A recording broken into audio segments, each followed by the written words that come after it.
Infinity Games Podcast. Welcome to the Infinity Games Podcast. We are on level 40. And Jukebox, you know what I just realized? What? We're 2 away from 42. I know. We gotta do some shit. Yeah, and I was saying before on previous podcasts that at the rate we're going, like how slowly we're releasing these episodes, Life sucks. there's a good chance that we'll be releasing it on like your birthday. Fun. Honestly, I don't want to though. That's too far away. No. Because like the last one we recorded almost 2 full months ago, and it's been like a full month and a half of like, hey, we should record this week, and then it not happening. Yeah. I blame myself. Yeah, mighty unfortunate. But, yeah, no, I also don't want it to come out on my birthday. Oh, God. But you know what? Even though we're a month into the year, we're doing our 2018 year in review. Yeah, strap in, bitches. Yeah, because, like, just a lot of shit happened. 2018 was a fucking good year for games. It was. It was a very good year for games. It was even better because I had a current-gen console for once. Right? That never happens. No, it does not. Yeah. Before we get into the games and our bingo cards that we created last year and all that stuff, I want to hit you with a few stats for our actual podcast here. I love stats. Yep. So for our website, which is no longer a blogspot domain, you can now find it at www.infinitygamespodcast.com. Which is dope. Yeah, fucking, it's a weird thing because it's such a minor thing to get a website, but it's something I've always kind of dreamed of. Me too. You know what I mean?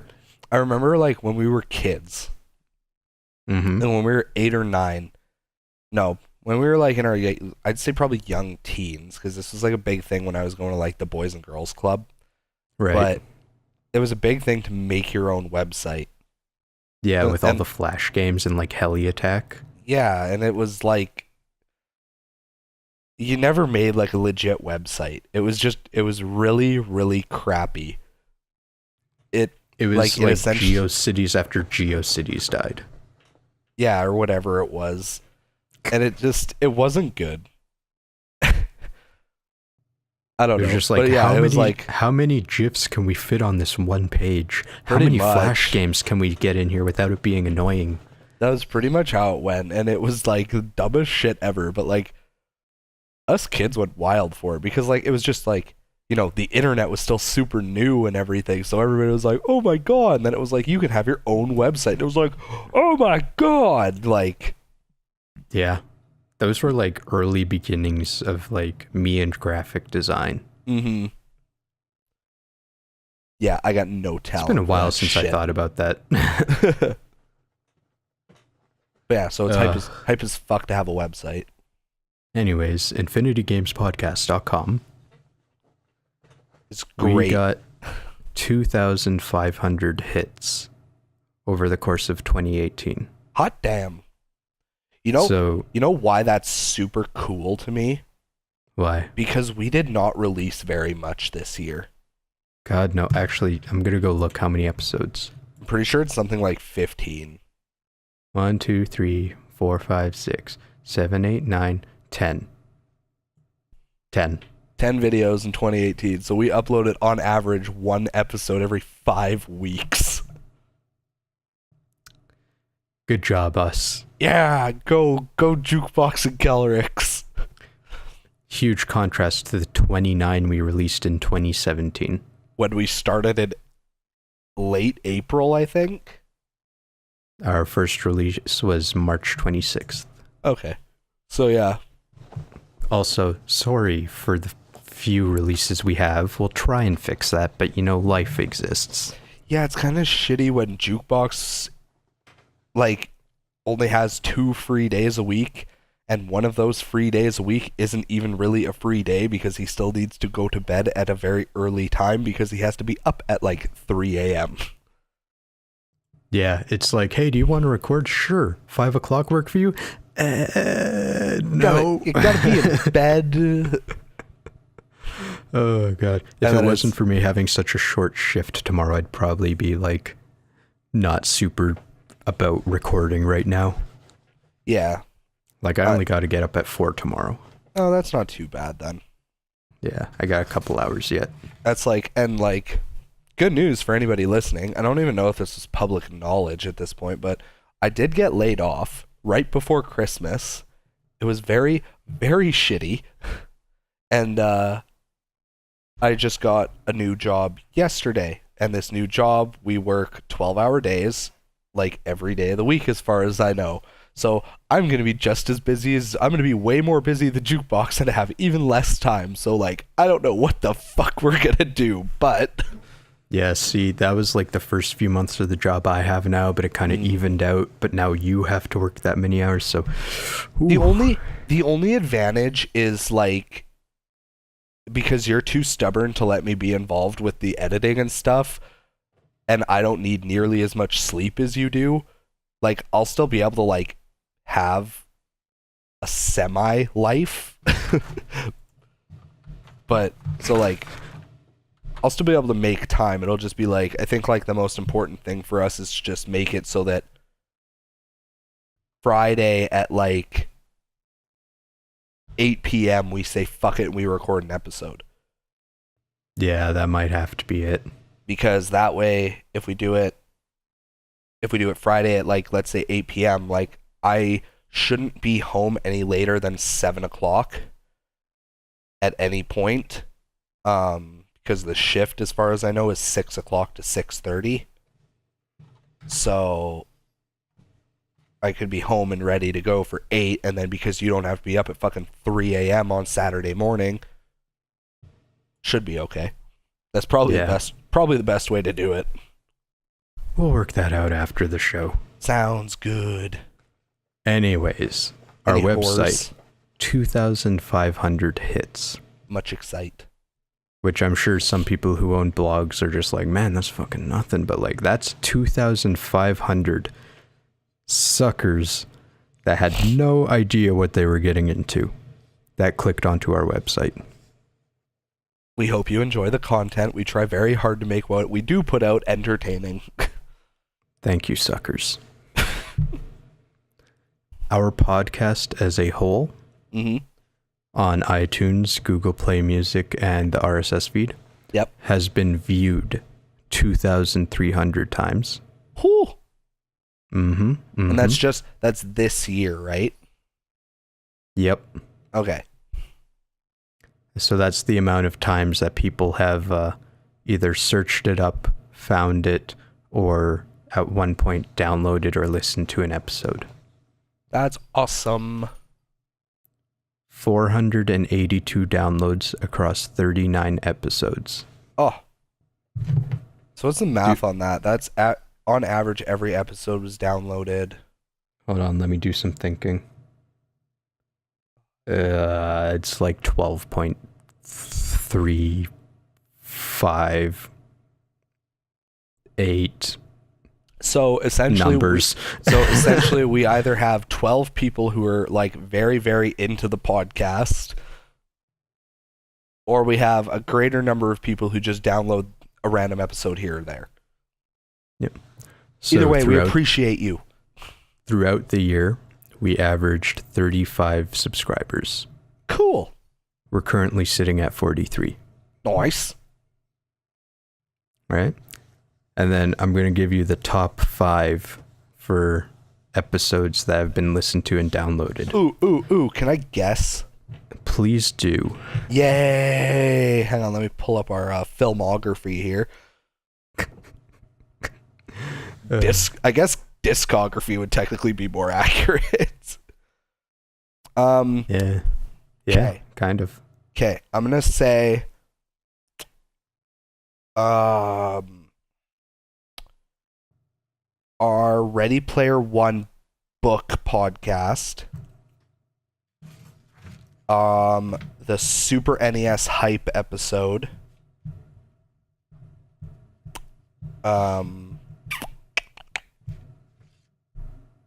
Childhood memories. Ukulele.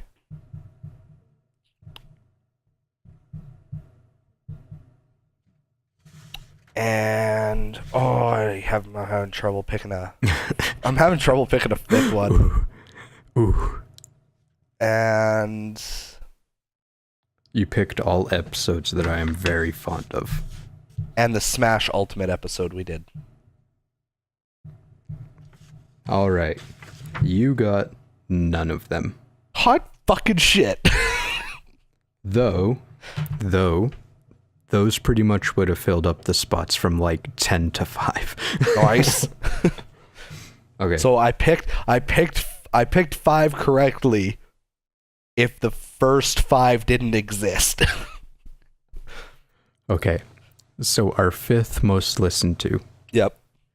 episode 21, Mario Kart 8. Oh, for fuck's sakes, why didn't I guess that one? Which honestly, for a long time, was our top listened to, because that was just a good time. I definitely feel like again, to the people who actually listen to these, we love you. And we do. We appreciate the shit out of you. Please, like, write a comment, give us a suggestion. We want to hear feedback. Yeah, that's like goals for 2019. Yeah. One comment. But I was gonna say most of the peeps probably just saw Mario Kart 8. They were like, "The fuck?" Is this a new game? Yeah, I need to They see. announced something. What I miss? I need to see what this is all about. Is it Mario Party but with that was go-karts? a good episode. Seriously, and it spawned like this inside joke for the podcast that we've been using ever since Mario Kart 8. I'm gonna listen to that later. Oh my god. Okay, that was number 5. Okay. Number 4 was our very first episode, Nindy's Nindy. Kids. I was gonna guess Nindy's Kid, but like at the same time, we have no idea what we're doing, so it's so cringy. It's so cringy, and we were recording in an open space with the microphone on surround sound, so it's like super echoey. Yeah, but at the same time, But like still, that's probably the most listened to because it's the first episode. yeah. Okay, hit me with number. That was so much fun, though. It was a good time. Reacting to that kind of stuff is fun. I like how in episode 1 we were like really hype about Blaster Master Zero, and in level 39 we were like jukebox 100% of Blaster Master Zero. Yeah, I mean, I was hype as shit about that. Oh yeah, we both That game's so beautiful, dude. Oh, much excite. I want you to play it. I will find the time to come over one of these days. Won't be for a while because Kingdom Hearts 3, but one of these days.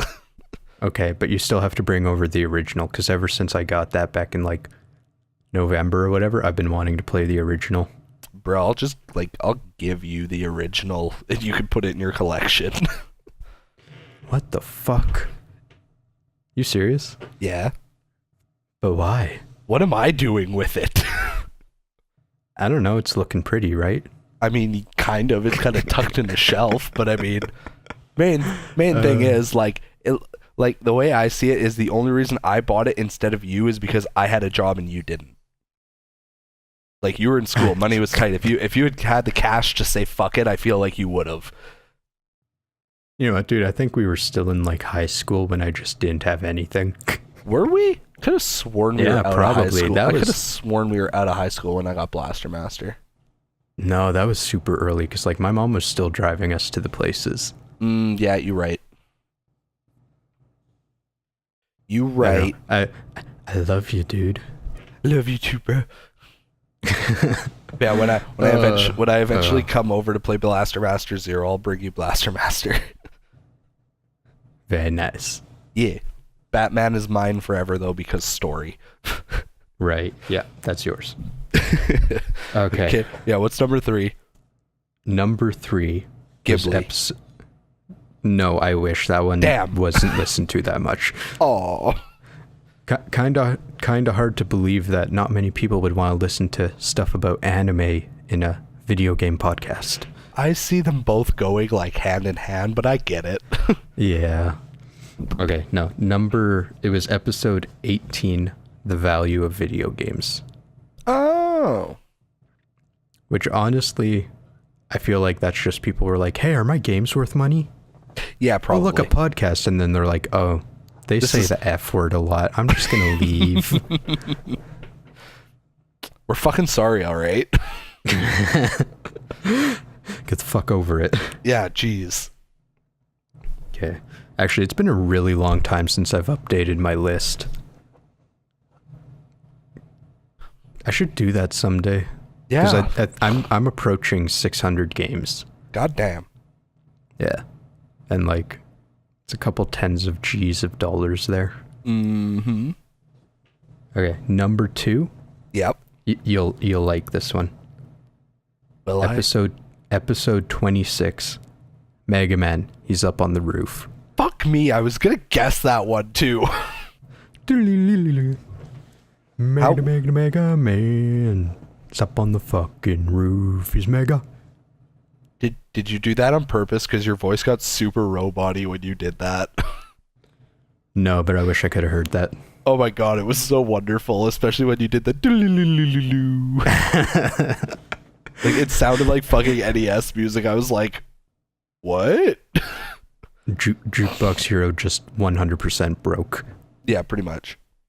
I spilt water in my lap, my CPU got dislodged and started short-circuiting, and Yeah, Jukebox keeps all his RAM in his dick, so the water shorted it out. I am a robot. That was 2 puns in one, and I'm proud of myself for it. Congratulations. Thanks. Okay, what's number 1? Number 1? I feel like it's level 35. No, I'm kind of amazed, and I'm not too sure why. This is episode 22. We've been playing games. Why? Let me just have a glance here. Because that came right after Mario Kart 8. Yeah. That was like after almost a 3-month gap. Excuse me. Like, I'm not surprised, but I'm kind of surprised. Kind of surprised. Yeah. Hype? I don't know. Maybe we just had like all the right words in there. Because that was like Metroid, Cuphead, Destiny. Mm-hmm. It was probably also because it was one of our shorter episodes.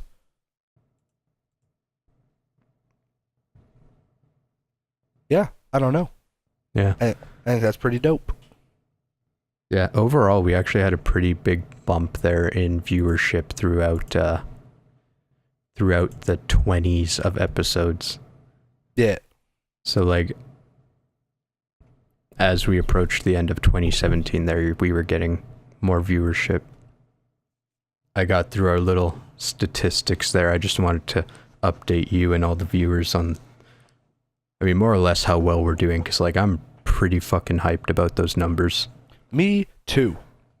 Like, it's a really weird feeling knowing that People are actually 482 times over, people have downloaded the podcast to listen to. which is pretty... It feels good, man. Yeah. Because my thing is, like, because, like, you're the expert on, like, that stuff, it's just anytime I see our stuff on YouTube, and it has, like, no views, and I'm like, oh, nobody likes our stuff. And then you hit me with, like, the actual statistics on, like, where people that listen to podcasts actually go to find podcasts. And it's like, hey, we're actually doing pretty okay. And it's like, yay. You know what, dude? I'm not done because I haven't gone over our YouTube statistics. Huzzah. So this is almost really interesting because this is much more in line with what you predicted for our top videos. I mean, To be fair, like I cheated just a tiny bit because like I know the Ready Player One book one is like one of our it and Ukulele are some of our most viewed videos. Yeah. So like I cheated a little bit in that sense, but I tried to pick ones that like I was more really excited about doing, but still. Okay, so this is exclusively for the year of 2018, so not overall. Much hype. These are the top 5 videos by watch time. Mm-hmm. Ready Player One, the book. Yep. Sorry, that was number 1. Oh, that was our top one? That was our top one. Nice. I'm going 1, 2, 3, 4, 5. Oh, okay. Level 37, In Punching Distance. Okay. Level 23, the Metroid episode. Nice. Level 39, Pokemon Let's Go. Yep. And then episode 30, Nintendo Direct Mini and Nintendo Labo. Where the fuck is that one again? Oh, 30. And then if we look for all time, starting in February of 2017, coming up to January of 2019, it's childhood games, Ready Player One, the book, Hype, that was our Super NES Hype one, In Punching Distance, and then the Metroid episode. Nice.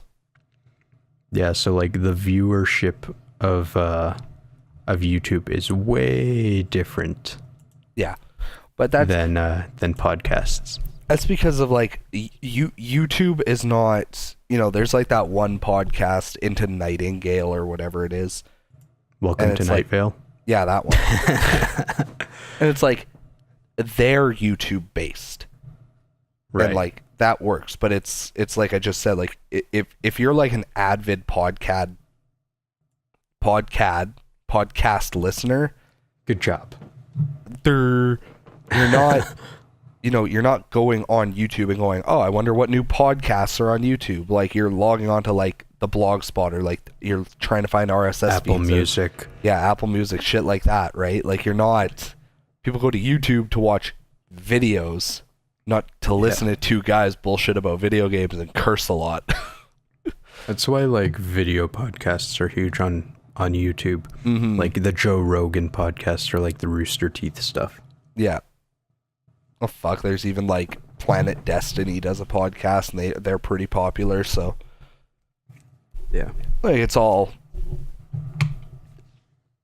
just that. Like YouTube isn't like a hardcore place for fucking podcasts, you know. Oh, that was a lot of echo. Oh, that was like super loud in my left ear. At least you're not robot-y anymore. Yeah, I'm in the green again. Huzzah! So are you. Yay! Yeah. Yeah, that was Anyways, how long are we into this? Like 20 minutes, I think. Oh, I'm closer to 30. So, yeah, anyways, thanks for listening to us ramble for 30 minutes about statistics. But, like, we appreciate every single one of you. And we're super happy with where the podcast is. And we can't wait to continue releasing episodes and making it even better in the future.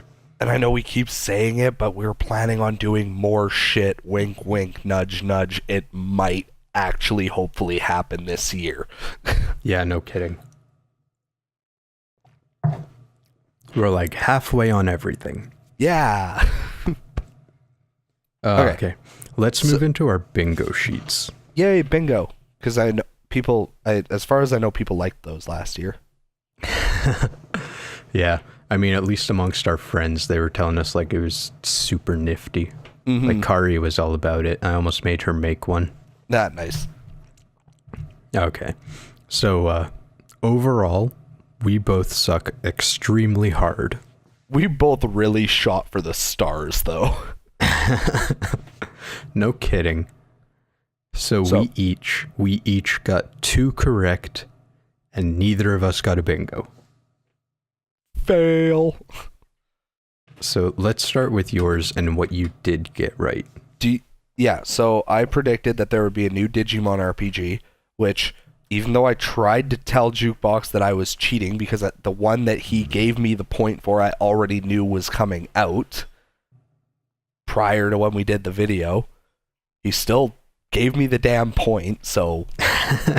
But yeah, it's so... like, nah, you already guessed it, whatever. Yeah. So Digimon Cyber Sleuth Hacker's Memory came out. My younger brother bought it. I borrowed it. I played the shit out of it. It's just as good as the first Cyber Sleuth game. That came out January 19th. So Yeah. that was like right at the start of the year too. Yeah. The in my opinion, the story was a little easier to follow. Because in the first game, your main character is like, they're trapped between reality and the digital world, so they're like a cyber ghost. Oh, whereas in the second game, your main character is just a hacker. So it's not as weird per se. Like, I just found it was easier to know exactly what was going on in the second game. I mean, a hacker in a digital world just makes sense. You put ghosts in there and it starts becoming Ghost in the Shell and you start having an existential crisis. Yeah, pretty much. It's kind of cool because in those games, the main thing is the hackers use Digimon as their hacking tools. Ooh. Yeah. So, and then the main thing is, like, over the course of the game, you realize that the Digimon are alive and they have feelings, and it turns into like use your DDoS attack. Yeah, pretty much. So, like, you know, instead of companies installing firewalls, they'll just pay out the ass for like powerful ass Digimon to defend their shit. It's cool. It works because it's a video game. If it was anything else, it'd be like, what? It sounds cool. Yeah. And then the other one that I got right was, what was it? Destiny Year 2. Yeah, but again, I also consider that one a bit of a cheat because, like, I guessed that one based off of, like, what happened with Destiny 1. Because in Destiny 1, we got 2 DLCs. Big yawn. Oh, fuck. We got 2 DLCs in, like, a pass that essentially came with your pre-order or whatever. And then once Destiny 1 was a year old, we got Year 2, which was the Taken King, and then when it was 2 years old, we got Year 3, which was Rise of Iron. So I just essentially predicted that the exact same thing was going to happen to Destiny 2 because it made sense. But Destiny 2 did it a little differently. Instead of just dropping one super massive expansion that like changed the entire course of the game, they also did... No, actually, I'm an idiot. They did that with fucking Destiny 2 too, because we got Destiny 2 Forsaken as Year 2. But yeah, that came out September 14th. Yeah. Nope, September 4th. Yeah, it's like right on the 1-year anniversary of Destiny 2. So we got Destiny 2 Forsaken. I can't believe I somehow forgot that. And then on top of that, we also got access to something called the Annual Pass, which I believe it was $40. And it gives us 3 more DLC packs. So we just got we just got Black Armory that dropped, and the concept behind Black Armory is there are these like ancient forges and this super secretive group was making like these super powerful weapons. So the point of this DLC is you have to go find the forges that were lost over the course of time, restore them, and then you can start forging yourself some mega awesome weapons. And it's been super fun. They have spread out the gameplay in a way that, like, I spent $40 on this, Hylexis spent $40 on this, and we've both been playing Destiny pretty religiously. Like, yeah, you just told me your stats for like how many hours you guys played. Yeah, PlayStation. And granted, Hylex played a lot more than me. I think she put in like 460 something hours in Destiny in 2018. I put in 200. Oof. I put in 280. But the main reason for that is you have to remember half of the year I was up north. So I didn't have access to a lot of video games. It's always weird when you play a game into the hundreds of hours, because then you can start thinking of it in like days. Yeah, literally. And then you start thinking, it's like, wow, I've played this game for the literal equivalent of 10 days straight. Yep. Fun fact, Destiny 1, when I was done with it, like when Destiny 2 came out and we were just done with Destiny 1, I had 24 days worth of gameplay on one of my characters. Damn. And then my other character, I believe, had 9 or 10 days, and my least used character had 5 or 6. I played the madness, I tell you. I played the ever-living fuckness out of that game. On top of all the other games you played too. Yeah, pretty much. Oh, fun fact, in my PlayStation wrap-up, my top played game was Destiny. And my second top played game, I honestly cannot remember for the life of me. And my third top played game was Persona 5. And that's a long ass game. I still haven't beaten it. I'm at the At least last, you're closer than Kari. I'm in the last dungeon. That counts for something. All my characters are max level. Though Kari made some pretty good strides. Yeah, you were near telling the me end about of the year that. there. She was playing it quite a bit. He told me she was like all of a sudden in like the 4th temple, and I was like, God damn. Yeah, she's about 65-ish hours in. Yeah. I think she's gotten all of the characters minus one. I think. Minus one. Who was the last character she got? Do you remember? It's the girl with the like floofy curly hair. Oh yeah, okay. Haru? Yeah, Haru. Yeah, Yeah. she's got every character then for now. There's one more that joins you later. Yeah, that's why I said minus one. Yeah. So yeah, she's getting places. Nice. Yeah. It's kind of funny. 2018, it's like I don't play a lot of games anymore. I Like, mean, you super don't enjoy the exactly games have I played, time. but like, you know, junior high through high school, it was super consistent that I was like constantly playing stuff. Yeah. And then there's like this big gap, and then like my second year of uni, so around 2014, I played an ass ton of games throughout the summer and the spring break there. So I finished games like I remember I did Disgaea and Super Metroid and a couple others. Yeah, you were really Right. hype about Super Metroid. And then I got this hefty gap in there again with a lot of Pokemon Go in between, because that doesn't really take any engagement. Yeah, no. And then this year, because I had the Switch, I played a whole bunch of stuff.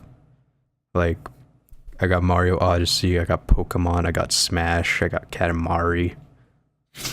And then I played even some like older stuff just to try it around, like Blaster Master. I did Tony Hawk's Pro Skater. Just like a bunch of random stuff. Still dope. Yeah, so like this has been like a mini renaissance where I'm playing games again. Huzzah. It's always nice when the guys hosting the game podcast actually play games. I find that helps. 1 out of 2 ain't bad. Yeah, we're halfway there. Halfway on everything. Glass is half full. Nice. I like the optimism.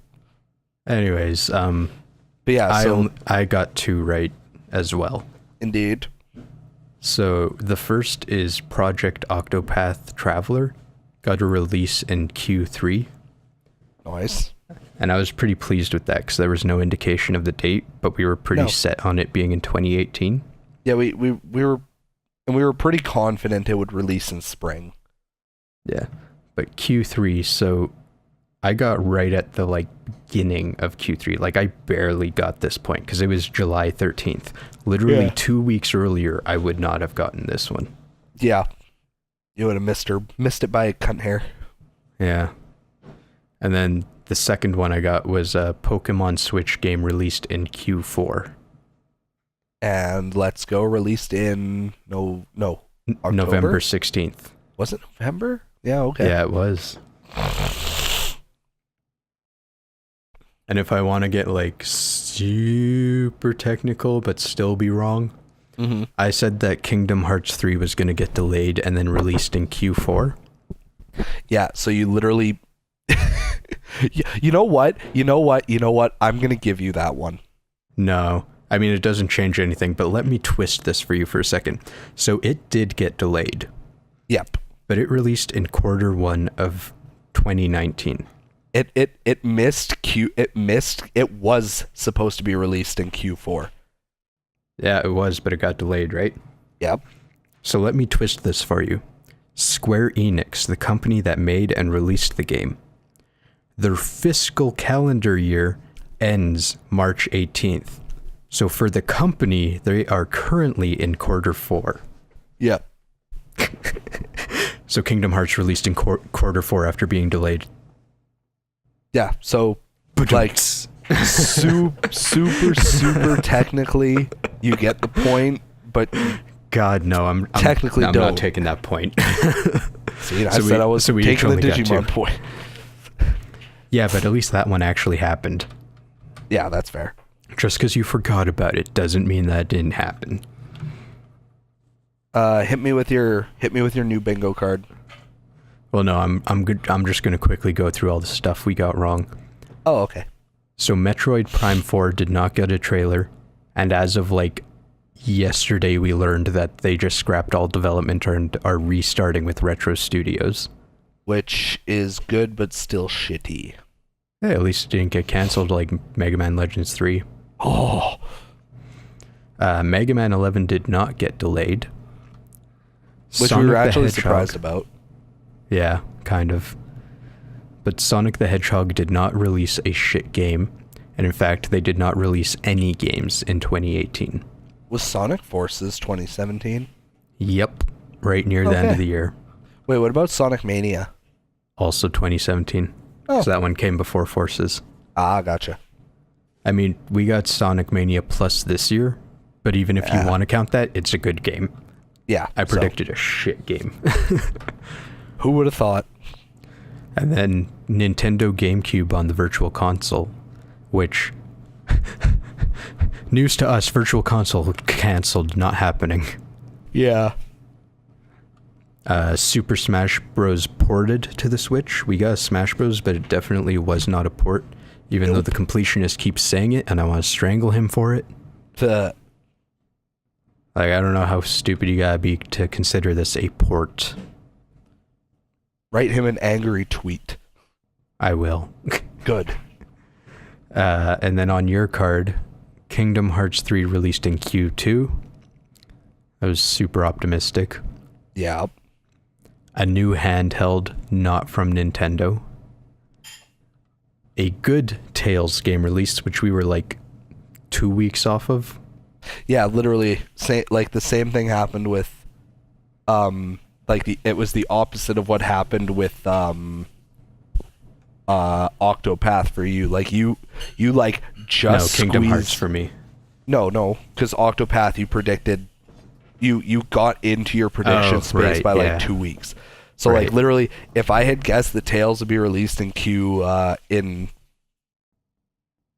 had I predicted that it would be released in fucking 2019 or whatever, I would have got it. But yeah, that's Tales of Vesperia for you plebs out there.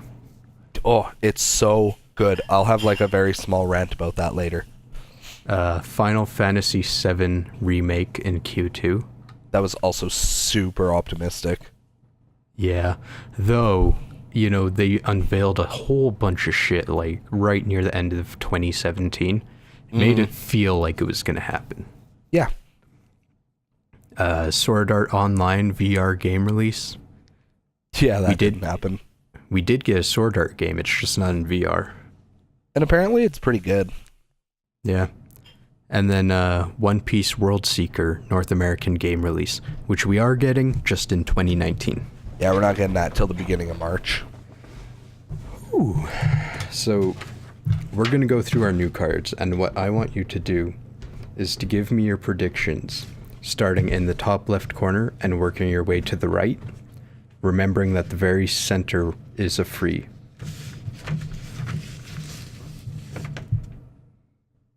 Okay, hit You me got with that?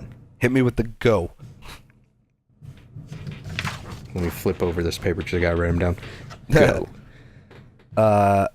An SAO VR announcement in September. Oh, you know what? We better explain this because we did so horridly for 2018. Oh yeah. What we're doing is we're gonna make a main prediction, and if that happens, we're gonna mark it on our bingo sheet.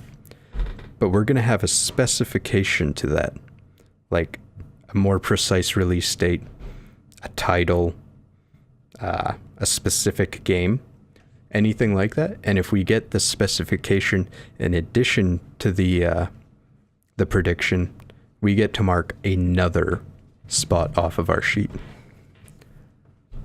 Yeah, but they're going to be pretty specific. Yeah. So an SAO VR announcement In September. in September. I'm still hoping because frick. Oh, that'd be so dope. It'd be so it would cool. be. I mean, it's literally made for VR. Yeah, Like it's got to happen sooner or later. exactly. A Tales of the Abyss remaster Okay. releasing January 2020. Whew. January 2020. So here's the thing with that one. If they give us a release date for January 2020, it's good. But like, Yep.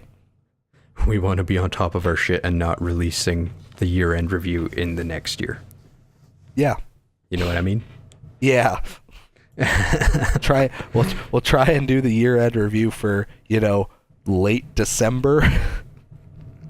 All right, hit me with the next one. The Final Fantasy VII Remake is getting a Christmas release. Okay. Reusing an old one. Yep. A new Final Fantasy game trailer in Q3. The specification being that I think it's going to be in July. All right. A sequel to the PS4 God of War. So God of War quotations 2 All right. will be announced, and my specification is it'll be announced at E3. I could see that happening. I also could. That was one of my safer ones. As long as it's actually a sequel and not a prequel or some DLC bullshit. Yes. If it's DLC, it doesn't count. If it's for some stupid fucking reason a prequel, it doesn't count. The original like trilogy is pretty much the prequel. Yeah. Exactly. All right. So what's that? That's 5. 3 Yep. more. Dragon Ball, Bandai Namco announced that they were working on a new Dragon Ball action RPG codenamed Dragon Ball Project Z. So I'm predicting that we'll get a trailer and it's going to be an October release. Ooh. That one's going to be a hard one. That one's going to be really tough, but it could be December 29th, and if we get a Dragon Ball Project Z trailer, I still get a point. Right. So it's Okay. safe. It's safe and optimistic at the same time. Okay. Then another one is I am predicting there'll be a DLC pack for Jump Force with 5 new characters. If it's 4 characters, it doesn't count. If it's 6 characters, it doesn't count. SAO, Tales, Final Fantasy, God of War, Dragon Ball, Jump Force. What's your last one? Destiny 3 will get a trailer in Q3. Specifically in September.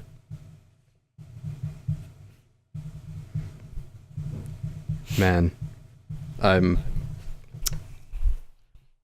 We do a nice balancing act here, because your entire list is nothing Nintendo, and mine is mostly Nintendo. Man, I love Nintendo, but I just don't care. I know. And it's just like, I don't give a shit about anything that isn't Nintendo right now. Pretty much. I mean, Kingdom Hearts 3 is pretty fucking hype, though. Oh my god, I'm so excited. I know. Like, if there's anything that I'm caring about so far from the others, it's Kingdom Hearts 3. That's gonna be a painful day of work on Tuesday. Oh, dude. That's gonna be so painful. Okay, let me hit you with my predictions. Yes, please. Starting in the top left.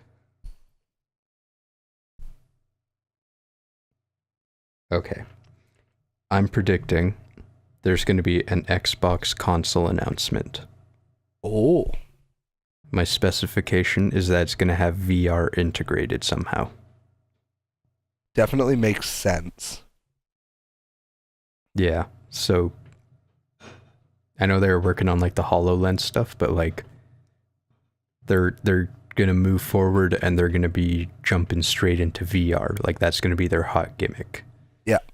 Because usually Xbox is super safe and they're just like a more powerful thing of last year.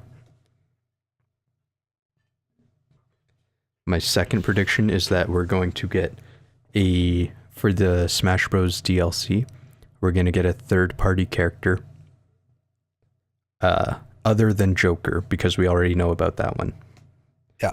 It's going to be a third-party character. It's going to be Spyro. Ooh. And I predict that because we got the Spyro trilogy on the Switch. Yep, makes sense. Okay.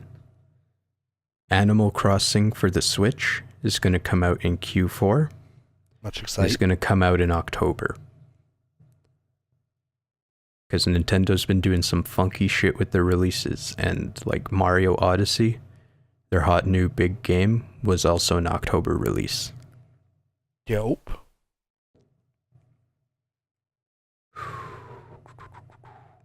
Final Fantasy Remake, coming out in Q3. Ooh, I would very much like that. I'm gonna say... Oh, that's a tough one. I'm gonna say it's September. Nice. Yeah. Q3 is just hard to pick release dates for, because it's either you want it at the start of the summer when everyone's getting out of school and stuff, or you want it at the end when people have gone back to work and have some money again. Yeah. It's tricky. But I think Final Fantasy VII is like a mature enough game that it's going to have more adult players. Especially since it's a remake of something that's 22 years old. 70% of the player base for that game will be nostalgia nerds. Yeah, they're all going to be above 30. Okay. Shin Megami Tensei 5 is going to get a trailer. Okay. I feel like I should have a specification to that. I was gonna say because like nothing's even been announced. Like if it was like if they had already announced that they're working on it, then I'd say yeah, maybe have a specification. But because like they've literally said nothing about a new Shin Megami Tensei game, I feel like saying that there'll be a trailer is enough of a specification. Yeah. See, the thing was, it was part of like the unveiling of the Switch back in 2017. Is they had like, it was almost like the teaser we got for Metroid Prime 4. It had like zero details at all. Yeah. It was just that it was like the Shin Megami anniversary. Yeah. And that it was going to be for Switch. Fuck it, just for a specification, just say it'll be at E3. Easy cop out, done. Yeah. Because yeah, we've heard literally nothing since. And I actually had to look it up to find out that it was Shin Megami Tensei 5. And not like Persona 6. Yeah, like I had zero clue to what it was. That's how vague the trailer was. I thought it was supposed to be like a remake of the first game. Ah. But yeah, okay, so Shin Megami Tensei 5 trailer, and we're going to see it at E3. Nice. I'm going to say that the N64 Classic will release in 2019. Yep. And it will not have any third-party games. You That ballsy. one's, yeah, it's risky because the N64 is a console made up almost exclusively of great first-party games, and all the really big third-party gems are rare, but Microsoft pretty much owns them. Yeah. So they're going to have to stretch if they want third-party games.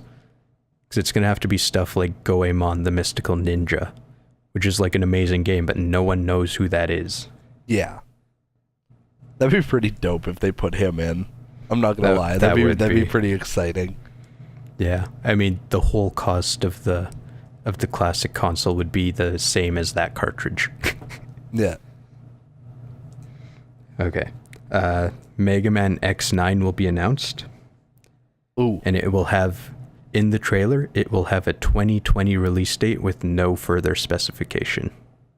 Nice. And then lastly, from Square Enix, we're going to get a vinyl record release for Kingdom Hearts 3. I would honestly probably buy that. They've done quite a few. Theirs are usually really limited, and a lot of the time they're for just like classic games like Final Fantasy, kind of like remixes of like old songs and stuff from previous games. Mm-hmm. They don't have nearly as many current soundtracks. So Kingdom Hearts just came out. I'm giving it like a hot 2 months, and if it's not released by then, this one's just not happening. Fair enough. Should have almost put that in the middle somewhere. Yeah. You really Yeah. should have. Yeah, I should well. have. Oh well, I'll live with it. It's there fucked forever up. now. Yeah. No, I think I like this new system. Because I think even if we don't get a bingo, we're still going to have a lot more points in the end. And honestly, our predictions are pretty good this time too. Yeah, I like them. Okay. The last portion of this podcast is going to be dedicated to our favorite games of the past year. Yeah. Last year we did a full episode on the Game Awards and what our top was. Yep. And then we did our year-end review. So we pretty much had like 2 at the end in October there. Yeah.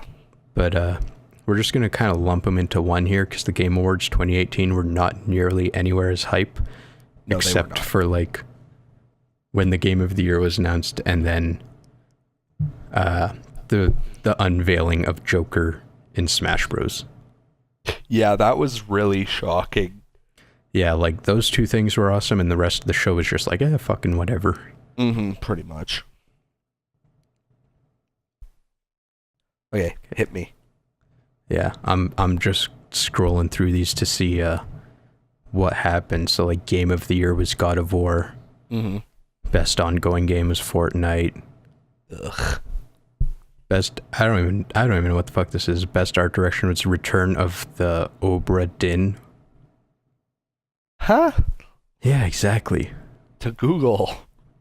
Best audio design was Red Dead Redemption 2. Games for Impact, they had Celeste. Best mobile game, Florence. Best action game, Dead Cells. Best Dead Cells role-playing is cool. game, Monster Hunter World. Nice.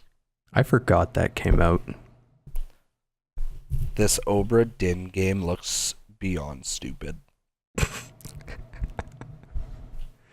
I'll take your word for it. I think it's supposed to be like a mystery game, but like it's all black and white and it just does not look good. I feel like it would give me a headache. It's mighty unfortunate. Mm-hmm. Best family game went to Overcooked 2. Best sports Overcooked's or so racing was Forza. Best student game was Combat. Best game direction was God of War. Best narrative was Red Dead. Best score was Red Dead. Best performance was a guy in Red Dead. Best indie game was Celeste. Best VR was Astrobot Rescue Mission. Best action adventure was God of War. Best fighting was Dragon Ball Fighter Z. Best strategy was Into the Breach. Best multiplayer was Fortnite. And best debut indie was The Messenger. Mm-hmm. So really, I'm just seeing a lot of God of War, Fortnite, Red Dead Redemption 2, and Celeste. They fucking owned that entire fucking night.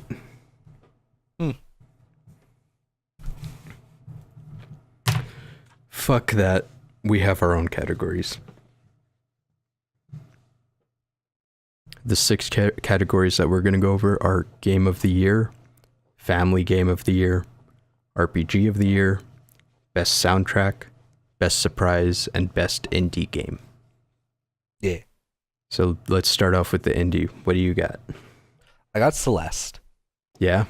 I did a quick cop-out. I had Moonlighter picked originally, but I haven't seen much of Moonlighter, and as much as I love the concept, because Moonlighter is like, you manage like a shop during the day, so you have to like manage your money and keep your, manage your customers and stuff like that, and then at night, you fuck off and you go dungeon raiding to get stuff to sell in your shop. Okay, that sounds kind of dope. It sounds super dope, but like, I changed to Celeste because like I've actually watched a good amount of Celeste gameplay, and it just looks, it's super pretty, and like B, it actually has a story, which a lot of indie games don't. They're just like, we have solid gameplay and it's a hell of a good time, have fun. Whereas Celeste actually has a small story, even though the story is just the girl trying to get to the top of the mountain for some reason. I really like Celeste because it originated as a game jam game for speedrunners. Mm-hmm. I don't know if you've seen the speedrun from Games Done Quick. They did it recently. I like haven't 2 weeks watched ago. it yet. Oh, it's fucking amazing. Yeah. It's a fairly short one, but it's like non-stop teeth grit, like holy tits. Because it's like Super Meat Boy. Everything just feels like it's going to hit. Yeah. Fucking. All right. Yeah. Fucking great game. I agree. My indie is something that I feel most people just passed right over. Mm-hmm. It's called Minute. Minute? MINIT. Okay. So, after a minute, you die.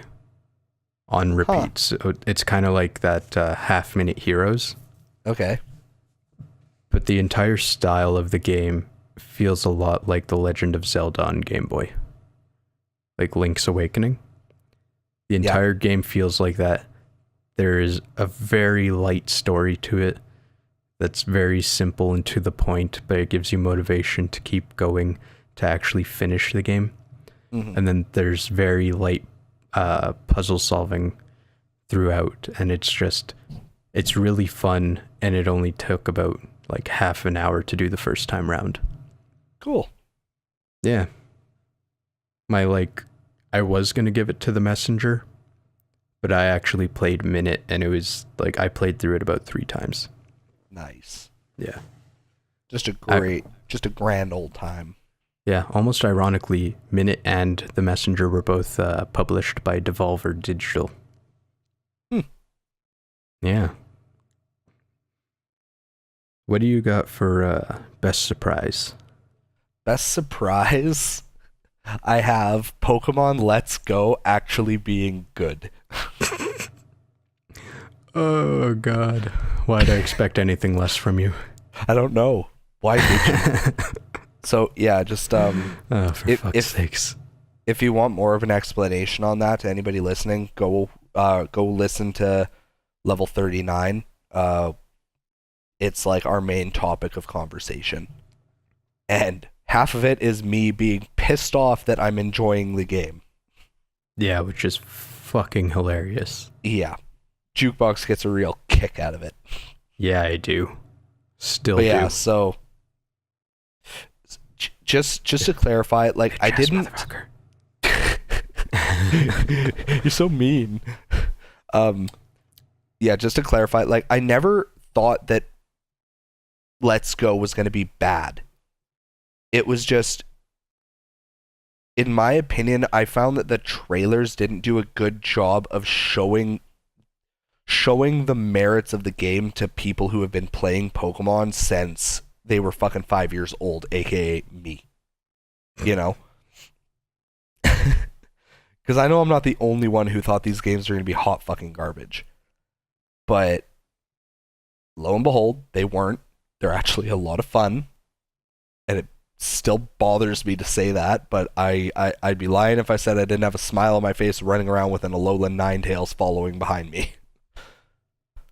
Bitch. Fucking love Alolan Ninetales. So,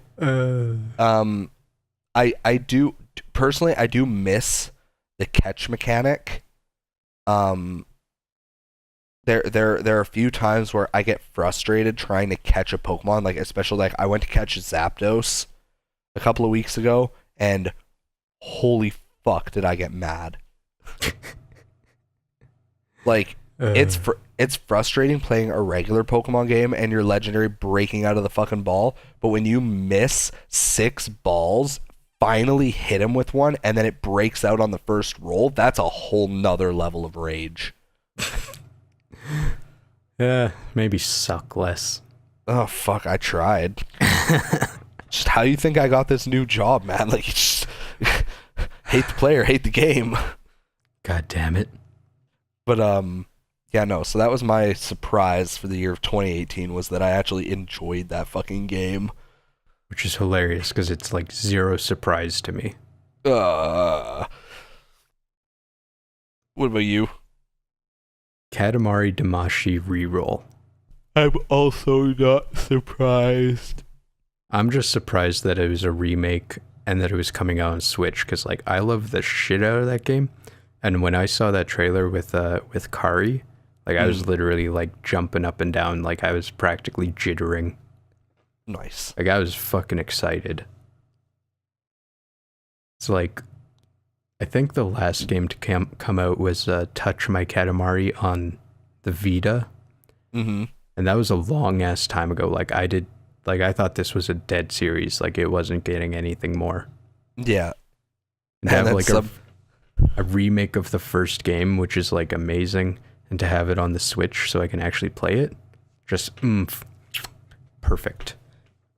I like it. Yeah.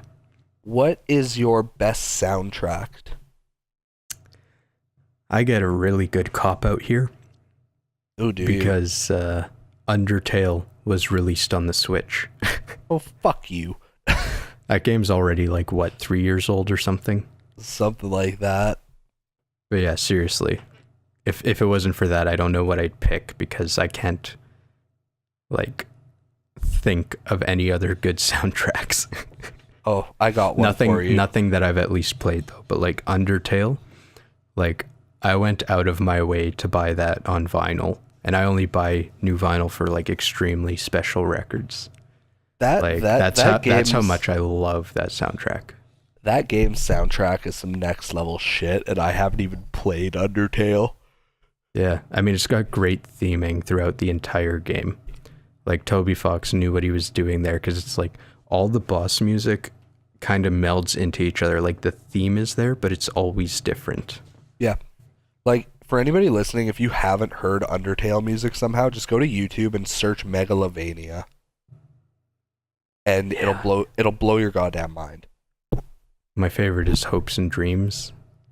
I haven't heard all of it, obviously, so One day. definitely, yeah, one of these days. One day. I think I know what yours is. Do you? Yeah. Do you really? Yeah, it has something to do with walking in 8 directions. I can't tell if that's a pun or not, but yeah, it is Octopath. I'm sorry, okay? I walked in, I started with the hunter chick, and the music was amazing. And then I went and got my cleric girl, and holy fucking shit, I almost peed my pants. Goddamn music made me cry. So beautiful. I didn't actually cry. Saving those tears for Kingdom Hearts 3. Gotta load up on them. It's gonna be a hefty ride through that game. You know what? I don't even fucking care. I'm gonna date this goddamn episode. I get that game in 3 fucking days, and I've fucking never been more excited for anything in my life. I honestly thought it came out yesterday. In Japan. Oh, okay, that's why. Yeah, no, if it came out yesterday, you would not, I would not have messaged you at all. See, yesterday I was expecting you to like message me and be like, dude, guess what I got? Ah! Yeah, that would just have like start freaking out. You know what's fucked up? What? We are not getting a midnight release. Really? Yeah. I don't understand how. I'm actually really surprised. Yeah, like this game is like the hypest thing in the fucking world right now. Like, how? What? Yeah, I don't know. We've gotten midnight releases for a lot of hot shit. Maybe it's just because it's not first party, but at the same time, I remember getting Duke Nukem at midnight, and that game was not the greatest. Yeah, I don't get it. Oh, whatever. No. That's the main reason I said that Tuesday would be a very, very painful day at work. Yeah. Because, like, I'm just like, oh my god, I'm just going to be wanting, like, I guarantee nobody's safety when I leave work, because I'm going to fucking beeline to the goddamn EB games. Straight through the front window, like, gimme. No, frickin' Octopath Traveler, the music in that game, because I've listened to some on YouTube and then I've played the demo, it's a lot like the game itself. It's retro 8-bit-ish, 16-bit-ish music, but with like modern tools. It's just so good. Honestly, like, the ability to include like real instruments instead of just like samples and synths is great. Like, I'll tell you right now, if Kingdom Hearts 3 or Tales of Vesperia had come out in 2018, I would have picked those. Because, like, fucking scrub. Oh, so good. Yeah. I maybe Kingdom Hearts 3, but like not Vesperia. No, Tales music is beautiful. You don't understand. Yeah, okay, Dad. Even the bad games have great music. Any whore. What was your RPG of the year? Dragon Quest 2. 2? Yeah. You mean 11? I do mean 11. God fucking damn it. Haha. Please tell me they actually put it as XI. Yeah. Oh, good. Yep. They're always in Roman numerals. That's one thing they stick to really hardcore, and it makes me happy. We got a good-ass episode where you rant pretty good about that game and maxing out your character levels and all that. Oh, I fucking love that game. Actually, I rant that one, the one I rant where I'm about maxing character levels, that's Dragon Quest 8 that I talk about. I didn't max characters in Dragon. Oh, you're right. Yeah. I didn't max characters in Dragon Quest 11 because they nerfed the grinding really hard. Oh, lame. Because in every other Dragon Quest game, to my knowledge, there's always an area where you can farm metal slimes. And in Dragon Quest 11, there is a thing called pep powers. And essentially the only way to consistently get metal slimes is to use fucking pep powers, which trigger randomly. The ones you need to summon metal slimes are only accessible if you have multiple characters who are pepped up. So it's just such a slog. I was like, I'm not dealing with this. Okay, that's lame as shit. Yeah, so like I literally got through 95% of the game. I got like the best fucking weapon in the game. I did like a bunch of like the end game side quests. The only thing I had left was to go kill the final boss, and I was like, I know I can't beat him unless I'm in the 70s for levels, and I'm not grinding 15 levels on fucking basic ass enemies. That'll take me literally 3 days. I'm not doing it. So I just didn't. Good choice. Yeah, so I never beat Dragon Quest XI, but that's because their like end game was very flawed. Oh, that's lame. Yeah. It's funny because my only hype around that game is the fact that we got it because we didn't get 10. Yeah. I was also very hyped. Like, honestly, that game, 9 out of 10. Like, great game. It's just, you get to that last part, and if you haven't been, like, steadily grinding through the entire game, and by that, I mean, like, you saw an enemy and you fought and killed it, and you never avoided anything. If you did anything but that, you're going to get to that end point, you're going to need to grind, like, 10, 15 levels, and it's going to be the most boring thing in your fucking life. It's kind of funny because that's how I play RPGs. I fight literally everything. Yeah, I can't. Depends on the RPG. It depends on the RPG. Like, when it comes to, like, Kingdom Hearts, for the most part, I'll fight anything unless I know I'm already more than powerful enough, in which case I'll skip shit. Right.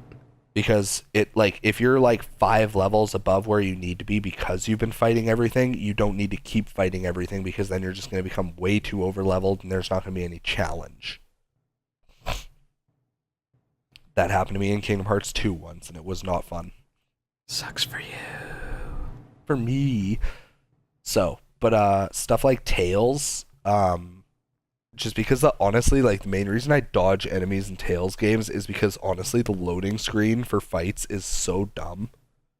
You know what? I retract my statement. Because Pokemon Let's Go, you can now avoid the Zubats and shit. I avoid a lot of enemies. Yeah. That was one. Oh, That's one thing I do hope they bring into Gen 8 is I do like seeing the Pokemon.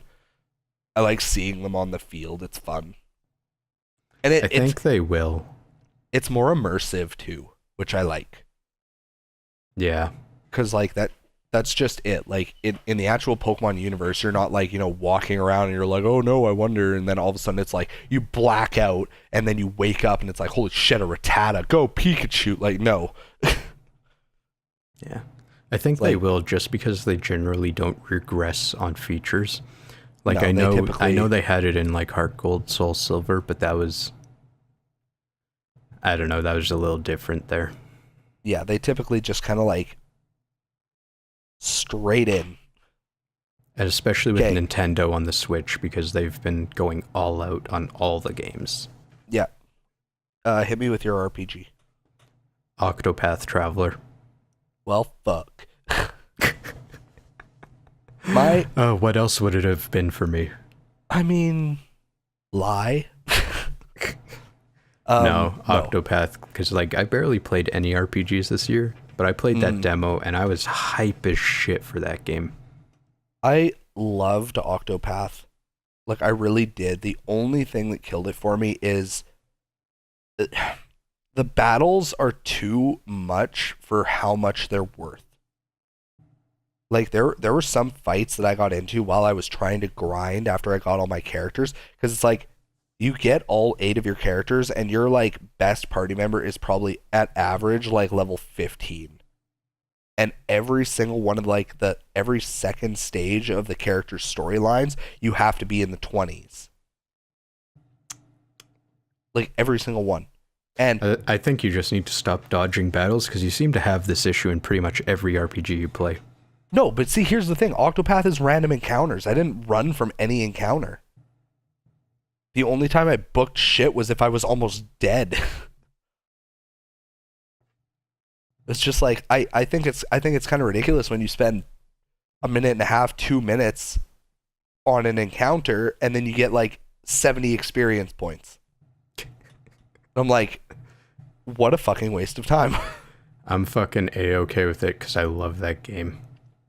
That's fair, but one problem I had with Octopath was also I found its scaling was very odd. Cause like I found out you can use the dancer.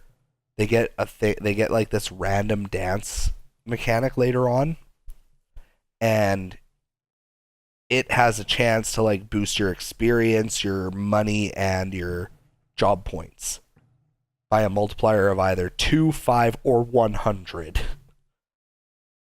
So I got lucky the one day, got a 100% 100 times experience boost, and my entire party was like in the fucking 30s. And I'm like, okay, guess it's time to go start doing my other fucking story missions for the characters. Fuck your negativity. We're moving on to Family Game of the Year. Hang on. Because we got the same game.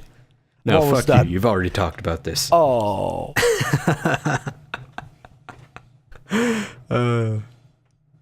Even though neither of us have played it.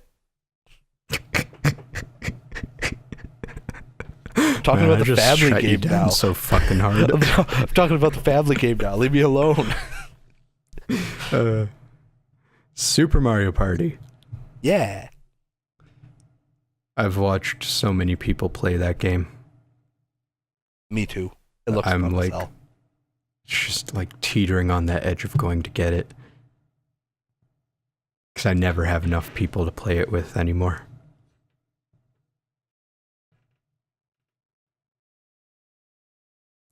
Wait, what? Because we don't have our get-togethers anymore. So it'd literally just be like me and Kari, and then maybe one day you show up and we can actually play it. I mean, one day. It's the worst part about being adults. That game, so beautiful. And they brought it back to like the OG way of doing things. Yeah, I don't understand why they thought the car was a good fucking idea. Yeah, and they made the levels immersive and fun, like they were from like the GameCube days. Like, as a short example for anybody who hasn't seen it, there's one level that's like a fruit island, and you can land on a space that progressively melts an ice cream cone, and whoever lands on it and finishes melting the ice cream cone gets a star. So it's like, you know, you might like roll, think you got a shitty roll, and then all of a sudden it's like, oh, by the way, guess what? You conveniently just melted this ice cream cone. You know, here's a star. Good job. You're like, oh, fuck, cool. And as simple as that stage is, you have like a bridge that crumbles and you have warp pipes to go from one end to the other. Yeah. Like, it's got variety even in the simplest stage. It's not like the fucking stage in Mario Party 8 that we always played, where it's like a straight goddamn line and maybe you get to ride on a dolphin. God, like Mario Kart 8 was good, but it was so bad at the same time. You want to run that one by me again? I said Mario Kart... Oh, fuck. Mario Kart 8? Mario Kart 8. Mario Party 8 was good so fucking good. Job. I'm so proud of myself. I didn't even try to do that. Priceless. Yeah, no, Super Mario Party looks dope as shit. It is so great. Okay, hit me with your game of the year. Are you ready for some bullshit? I am ready for some bullshit. All right. Because I haven't played this one. No, obviously. But I've seen 2 playthroughs of it. Lovely. And it's not a Nintendo game. Wow, I'm impressed. Yeah, see? Ready for some shit? Hit me with some shit. It's God of War. Same Z's. On PS4. Game Awards did one thing right, and it was God of War winning Game of the Year. That game is actually like a hard 10 out of 10. Yeah. Like I had to change my mind on that one, because before I was like, maybe, no, it's still bullshit, but nah, Game of the Year. It had such a huge impact, and they took what you expected of God of War and just kind of like flipped it on its head, and then gave it such a great open world. Yeah. World, people that call it open world, it technically isn't, but it's like, it's fucking close enough. Like, it's pretty much you get to a point where there's this like huge lake and there's like side areas that you can go to, but like none of the side areas progress the story at all. It's just like you can find treasure and you can do side quests and shit like that, but still feels a lot more open than it was before. That's for sure. That game was so good. I gotta do New Game Plus. I finally got my copy back from Buddy, so I gotta do a New Game Plus one of these days. I'll tell you what my honorable mention is in a second, but like, I don't know, I had to give it to this one because it has character development. Like the past God of Wars, it's just like, his wife's dead, he's angry, blah, kill things. This one actually adds some depth to the character. It looks amazing. It has, more intuitive combat. Combat's so good. Like, fuck. No, I loved playing through that game. Oh, it was so much fun. I'm getting quiet because I'm just sitting here thinking about it. Oh, anyway. My honorable mention is Spider-Man for PS4. Because I actually just played that game. And like, I put it in and then I proceeded to play it for like 12 hours straight. Wow. It was a dumb, stupid, fun game. It's like, the combat is tight as fuck. There were a couple of times where I died where I felt it was pretty bullshit, but for the most part, like, if you died, it was because you did something wrong. And honestly, it goes straight back to like Spider-Man 2 on the PlayStation. Like, swinging through the city is like the number one funnest thing to do. Oof.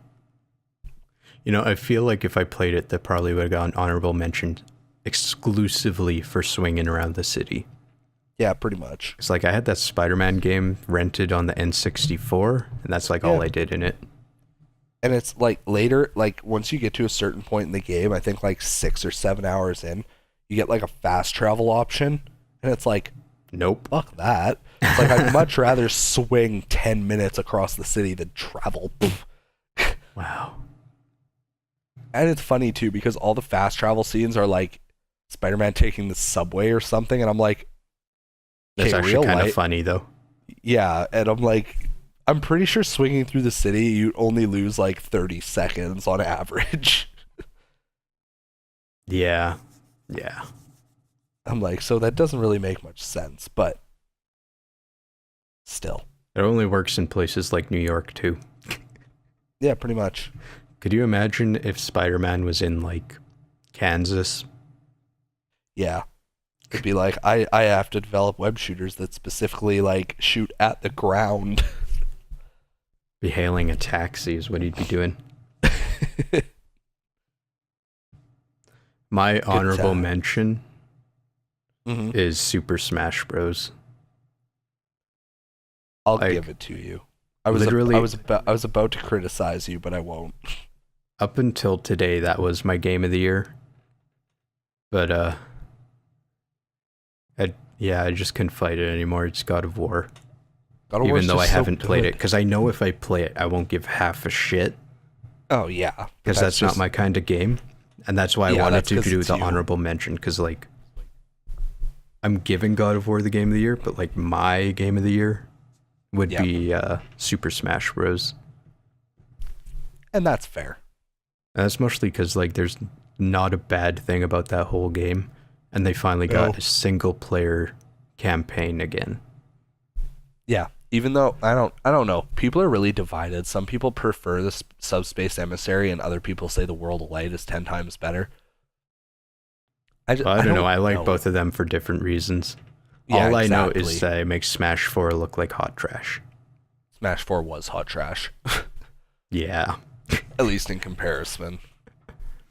And it's funny because people keep saying, like, at least it didn't have tripping, as if tripping was really a big deal.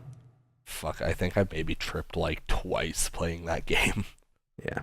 I mean, the whole idea behind tripping isn't even that bad, because it's like, if you are constantly, like, jiggling back and forth on the controller to kind of, like, psych out your opponent, it's like, after frickin' 10 seconds of that, you'll trip. Yeah, It's like that's you fair. literally got to be doing some stupid bullshit for way too long to trip. Mm-hmm. That's literally just the game's way of telling you, fuck off and fight. Yeah. Anything for in conclusion, or should we wrap it up? No, I'm kind of regretting putting God of War there. I want to put Smash Bros. Back. Fuck it, do it. Swap them around. I don't care. You know what? Yeah, it's better that way because everything else I have on my list is something that I was super attached to. Mm-hmm. Smash Bros. Game of the Year. God of War honorable mention. I'll give it to you. I'll allow it. Oh god! And with that, literally everything except my indie game came out on Switch. Nice. Hey man, the Switch is a fucking dear good Lord. console. It is Switch is a really good console. good enough for you to get a second one. Yeah. Anyway, should we wrap this bitch up? Because I gotta go get food. You completely cut out there. What? I said, should we wrap this up? Because I desperately need to go and get food. Me too. I'm down for that. Okay.